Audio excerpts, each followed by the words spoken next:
ini menjadi orisinil kalau kita ikut Islam Arab. Nah, Golongan di mana yang menjadi cikal bakal lahirnya Rasulullah itu sudah dipilih oleh Allah untuk melahirkan Rasulullah. Berarti Islam dari Arab itu yang orisinil, bukan Islam Nusantara. Jadi maulid peringatan nikah seongguna benih ajaran Islam. Jadi nggak ki. A'udzubillahi minasyaitonirrajim. Bismillahirrahmanirrahim. Teman-teman, saya dibagikan beberapa video, tetapi saya tertarik kepada satu video yang dimana ada seorang kiai, yang dimana kiai ini adalah sosok yang paling getol melawan orang-orang Wahabi, ya, mengatakan orang-orang Wahabi itu sesat, nakal, jahat, dan lain sebagainya. Pokoknya segala macam celaan dia ucapkan, teman-teman. Dan itu bersifat jamak, bukan cuma Wahabi-Wahabi yang ada di Indonesia, tapi seluruh Wahabi yang ada di dunia. Wuduh. Jadi berapa banyak gitu ya amal-amal solehnya yang akan ditransfer kepada orang-orang Wahabi yang dia tuduh sebagai orang jahat. Orang Wahabi yang jualan di pasar-pasar, di toko-toko, dagang pentol, dagang bakso. Orang Wahabi yang sejatinya hanya beribadah dengan sesuai kemurnian, dia katakan jahat, dia katakan nakal. Saya tidak bisa berkata apa-apa lagi, teman-teman, karena melihat video-video dia itu memang kebanyakan menghujat. Ya, ini yang disebut hujatan, ya. Hujatan yang sebenarnya adalah seperti perkataan beliau. Karena apa? Kalau orang mengingatkan dan dianggap sebagai hujatan, pasti ada masalah di pikirannya. Joget solawatan, kita mengingatkan itu, kita mengkritisi itu. Tapi setiap tahun ada terus. Solawatan sambil jingkrak tuh ada terus. Bahkan nyampah. Majelis-majelis solawat yang sedemikian itu nyampah, teman-teman. Seperti ini.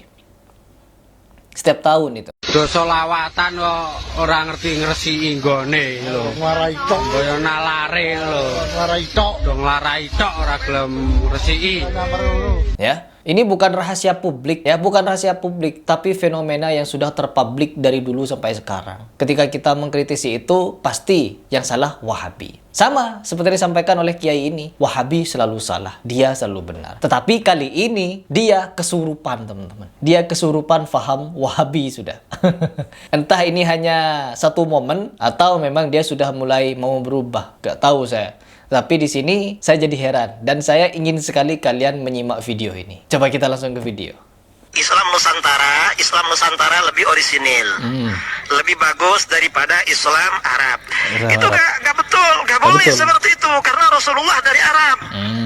Rasulullah ini kan Rasul paling mulia, Rasul pilihan. Rasulullah lahir di Arab itu bukan kebetulan dan bukan salah lahir di Arab. Tapi memang bagaimana golongan di mana yang menjadi cikal bakal lahirnya Rasulullah itu sudah dipilih oleh Allah untuk melahirkan Rasulullah. Berarti Islam dari Arab itu yang orisinil, bukan Islam Nusantara. Jadi yang orisinil itu adalah Islam Arab, bukan Islam Nusantara. Saya tambahin, ya Pak Kiai, saya tambahin. Bukan Islam Afrika, Eropa, Asia, dan lain sebagainya. No, tetapi Islam yang orisinil adalah Islam yang di Arab. Yang dimana sudah menjadi ketetapan dari Allah Subhanahu Wa Taala, yang akidahnya dijaga adalah Mekah dan Madinah. Kedua kota ini dijaga oleh Allah Subhanahu wa taala dari segi akidahnya. Terlepas dari kota Riyadh, misalkan di kota Riyadh mengadakan konser-konser, itu keluar dari Mekah Madinah. Ya, terlepas di Arab Saudi ada ya kemaksiatan dan lain sebagainya, itu adalah orang-orang awam yang ada di situ. Orang-orang awam yang ingin merasakan kebebasan, dan itu pun bukan di Mekah Madinah. Ya, sekali lagi itu bukan di Mekah Madinah. Kembali lagi kepada video. Kita ini menjadi orisinil kalau kita ikut Islam Arab. Nah, Kita ini menjadi orisinil kalau kita ikut Islam Arab. Kita ini menjadi orisinil kalau kita ikut Islam Arab. Pak Kiai Idrus Ramli ini terkadang memang suka ini ya, teman-teman, rancu. Pernyataannya itu terkadang suka rancu. Ada beberapa momen yang dimana dia itu meyakini kalau Habaib ini adalah zuriyah Nabi Muhammad yang ke-38. Tetapi di momen yang lain secara tidak langsung dia menyatakan bahwa tidak mungkin Habaib ini adalah keturunan ke-38. Ketika dia menjelaskan kisah seorang wali, yang dimana wali itu memadamkan kebakaran di Mekah melalui air laut di Indonesia. Katanya nyiram kebakaran yang padam di Mekah. Ketika beliau menjelaskan fenomena itu, beliau juga menjelaskan anak cucu dari si wali itu, yang katanya sudah generasi ke-9, ya. Selama 200 tahun ada 9 generasi. Intinya selama 100 tahun kurang lebih ada 4-5 generasi. Bayangkan teman-teman, kalau kita menempatkan sebagai orang yang berketurunan secara normal ya, apalagi kata sains, pada zaman dahulu sebelum modern seperti sekarang, para remaja baru umur 15 sampai 20 tahun itu sudah kawin dan punya anak. Gak nunggu umur 20 sampai 30 sukses dulu baru kawin. Enggak. Artinya selama 100 tahun ada 5 generasi teman-teman. Taruhlah 4. Kalau dikali selama 1000 tahun ada 40. Ini 1000 tahun. Kalau ditambah 400 tahun lagi kepada Nabi, bisa 60 generasi. Dan tidak mungkin selama ini, ya, selama 1400 tahun, para habaib mengaku sebagai keturunan 38. Bahkan lebih parahnya, Bahar Smith mengaku keturunan ke-29. Ya, setelah diklarifikasi ngaku ke-33 sambil lihat data lagi. Lihat data di HP. Jadi ada tulisan yang dia baca kalau dirinya keturunan 33. Lalu di live dia klarifikasi lagi kalau keturunan ke-38. Allah, rancu teman-teman.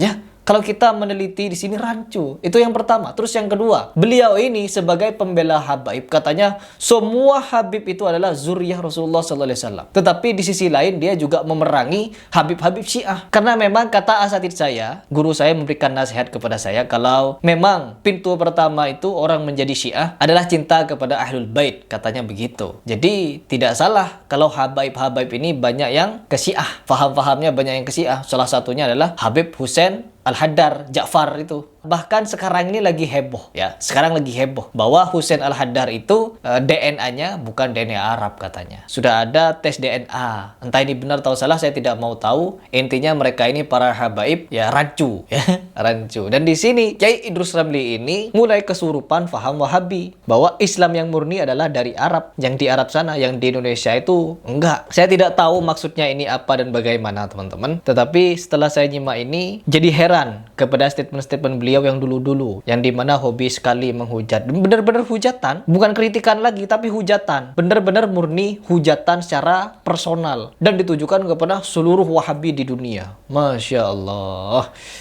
Allah. Dan di sini ada satu video teman-teman yang ingin saya bagikan kepada kalian. Ini kiai. Kalau kiai ini bukan kesurupan lagi, bukan kesurupan faham Wahabi, tapi memang secara fitrahnya, akal dan hatinya adalah salafi, mengikuti orang-orang terbaik. Kan disebutkan umat-umat terbaik Nabi Muhammad itu adalah sahabat tabi'in, ya, tabi'ut tabi'in. Ini adalah orang-orang terbaik dan beliau memilih mengikuti orang-orang terbaik. Coba kita simak seperti apa penjelasan dari Kiai ini. Dan kebetulan Kiai ini menjelaskan tentang Maulid Nabi. Apakah Maulid Nabi itu dari syariat Islam atau hanya perkara-perkara yang diada-adakan? Benar atau salah? Dan beliau menjawab ini adalah sesuatu yang salah. Coba kita simak.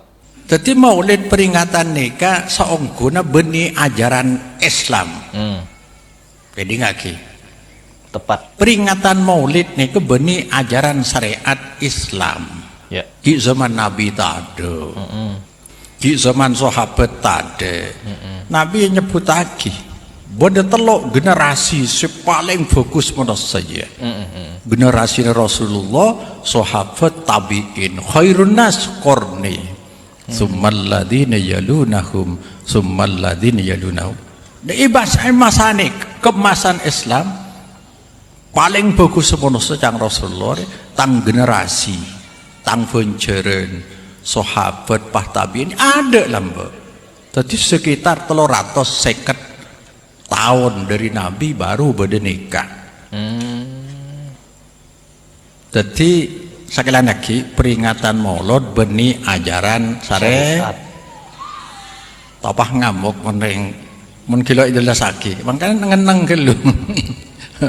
Mohon ajaran agama Islam mulai Nabi ya cerbi Nabi. Betul. Ke sahabat ala kok ada. Sahabat ada ala kok Imam Sempa, Abu Hanifah, Imam Maliki, Syafi'i, Hambali, Ahmad bin Hambal lo ala kok. Lemon ajaran agama Islam seragam. Salat Jumat nih kayaknya rekam sampean pada Jepang, Korea, Rusia saumpama nang Australia, Mekah, Madinah, Indonesia pada Mon moloten bede sendak bede seloan nyare sorboja apa bede moloten nang Muhammadiyah lo ende nang Persis lo ende Al Irsad lo ende senda reng matur reng matur mulai setahun sekalian tepak nong 12 jadi berarti ini ke budaya aku kebiasaan isi tung kelompok buni seluruh kelompok matur jadi mun larangan ada saya larang menyalahgunakan molot ikebai ibadah niat nyari kenceran lebet peringatan setiap tepak tanggal 12 ki anona betul di sini kiai ini secara lembut teman-teman, secara halus. Kita bukan menyalahkan maulidnya, tradisinya, tetapi menyalahkan fahamnya, yang dimana orang itu beribadah di tanggal 12 tersebut, atau kurang lebih di tanggal itu. Jadi ada pengkhususan, karena untuk mengkhususkan suatu hari, kata para ulama, itu butuh dalil, ya, butuh dalil katanya. Lanjut dulu. Seluruh masjid ibadah aki 12-an apa aja senyoro sapa nyari di dok Allah teroleh genceran salah nang jeri salah berarti Allah bisa baik kekebai ajaran agama ikeba dari Allah dan Rasulullah sing ngalakoka ada sahabat dan Rasulullah mon Rasulullah laku berarti benih nyari ridho Allah apa merintah Allah mau saya perintah Allah mau saya kalaku Rasulullah sallallahu alaihi wasallam sepakat mantanya ki orang Rasulullah tahu beda moloten jawab dari rumah lo tahu Rasulullah jadi kalau mau 1400 sampai cek beda moloten mepahi dina cek kompak ke akatan di otang molok beda aki jadi maulid peringatan nikah seongguna benih ajaran Islam. Nah, jelas ya sudah teman-teman, dimana ini adalah kiai yang sebenarnya kiai. Kalau menurut saya, kiai yang mengajak kita untuk berpikir secara fitrah menerima sesuatu yang murni, yang dimana kemurnian itu ada pada zaman Rasulullah, ada pada zaman sahabat, tabi'in, tabi'ut tabi'in. Dan kita sebagai umat akhir ya tinggal mengikuti mereka, ya, umat-umat terbaik. Saya jadi tidak punya banyak komentar ya teman-teman. Dari awal tadi kita mereaction video Kiai Idrus Ramli, sampai sekarang saya tidak punya banyak kata-kata. Jadi silahkan kalian berspekulasi sendiri dan kalian mengambil jalan yang mau kalian jalani. Begitu dari saya.